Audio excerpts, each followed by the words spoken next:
বর্তমানে বাংলাদেশে প্রায় 13 কোটিরও বেশি মানুষ বেকার আছে। এর ভিতরে প্রায় 10 লাখেরও বেশি শিক্ষিত বেকার আছে, তাও আবার high educated, honours masters complete করা শিক্ষিত বেকার। তো এত বেকারত্বের পিছনে কারণ কি আপনারা হয়তো অনেকেই জানেন না।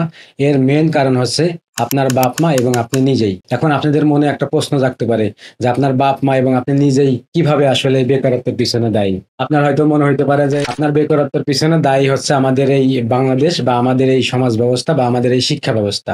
তবে আমাদের এই শিক্ষা ব্যবস্থা তো এর পিছনে দায়ী আছেই, কিন্তু সবচাইতে বেশি দায়ী হচ্ছে আপনার নিজের বাপ মা। কারণ হচ্ছে আপনাকে যখন ছোটবেলায় লেখাপড়া শিখতে দিছে তখন আপনার বাপ মা কোনো গোল সেট করে নাই।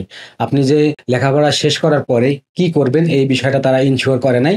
তারা শুধু আপনাকে লেখাপড়া করতে দিয়েছে এবং আপনার কাছ থেকে শুধু ভালো রেজাল্ট আশা করছে। আপনি লেখাপড়া শেষে কি করবেন এই বিষয়টা কিন্তু তারা কখনো চিন্তাই করে নাই। এর পিছনে আপনি নিজেও কিন্তু দায়ী আছেন। এর মানে হচ্ছে যে আপনি যখন এসএসসি শেষ করছেন, এইচএসসি শেষ করছেন, তখন আপনি নিজেও ভাবেন নাই যে আপনি অনার্স করবেন, অনার্স করার পর আপনি কি করবেন। আপনি যখন মাস্টার্স করবেন, মাস্টার্স করার পর আপনি কি করবেন।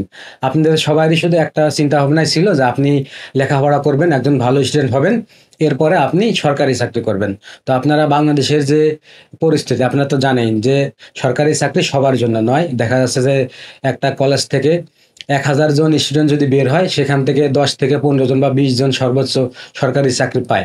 আর সরকারি চাকরি করতে গেলেও আবার আপনাকে বর্তমান সময়ে কিন্তু 10-15 লাখ টাকা ঘুষ দিয়ে তারপরে কিন্তু আপনার চাকরি করতে হয়। তো আপনারা বুঝতেই পারছেন যে বর্তমান চাকরির অবস্থা কি।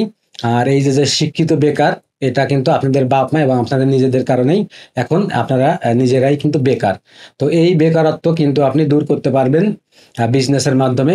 আপনি যে 10-15 লাখ টাকা দিয়ে সরকারি চাকরি করছেন ভাবছেন, এটা দিয়ে চাকরি করার চিন্তা ভাবনা না করে আপনারা ব্যবসা করা শুরু করেন। তাহলে হালাল উপার্জনে ইনকাম করতে পারবেন এবং খুব অল্প সময়ে আপনি লাখ লাখ টাকার বা কোটি কোটি টাকার মালিক হতে পারবেন। আর যদি আপনি এই টাকা দিয়ে ঘুষ দিয়ে সরকারি চাকরি করেন, সেক্ষেত্রে আপনার টাকাটা কিন্তু হালাল হবে না। আপনারা তো জানেনই যে ঘুষ দেওয়া হচ্ছে একটা হারাম, বা ঘুষ দেওয়া ইসলামে জায়েজ নাই।